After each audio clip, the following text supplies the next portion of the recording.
I would say we open His Word. We're led of the Spirit.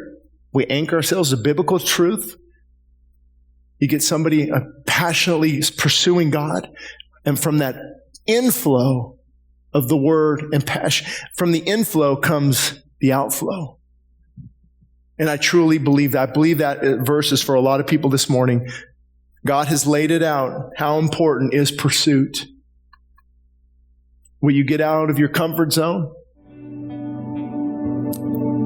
But check this out. I just added this to the book yesterday.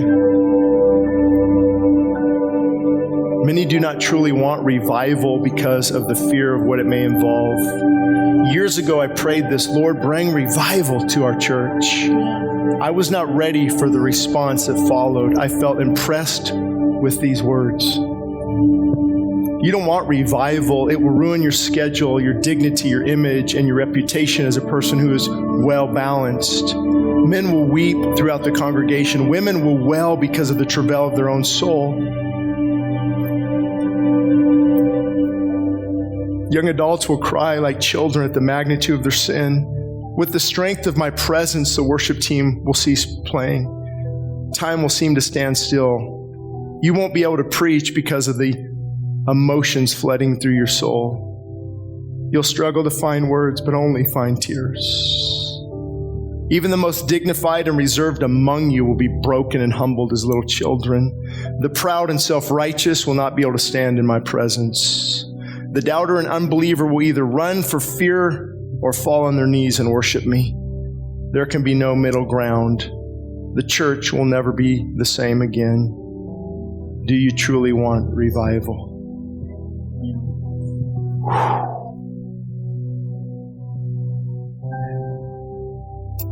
A confession. It's hard when God moves powerfully because you have a lot of naysayers.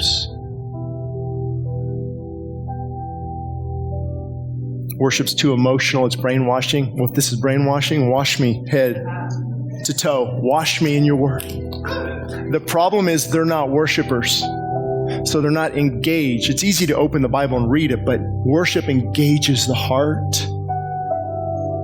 The reason it's too emotional is because the world has your emotions. And it's uncomfortable. That's the word. It's uncomfortable to worship. Oh, you get all excited at soccer and baseball and MMA. You get worked up, you get loud, you paint your face a certain color for the Bills or the Broncos or whoever.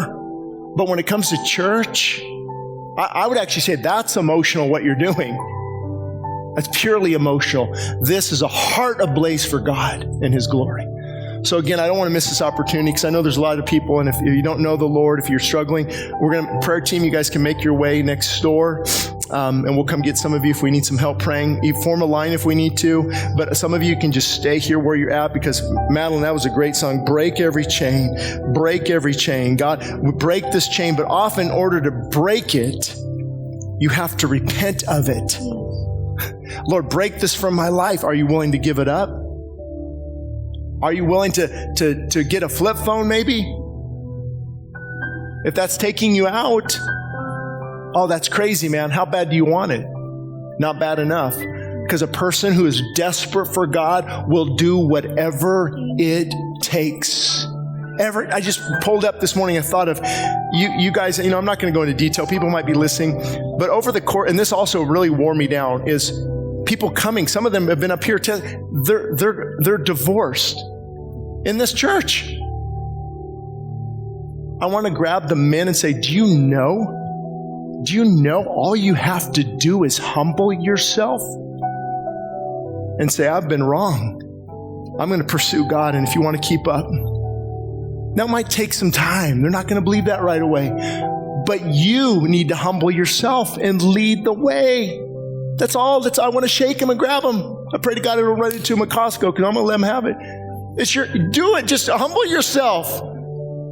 Yeah, but I don't want to hear the yeah, but. How bad do you want it?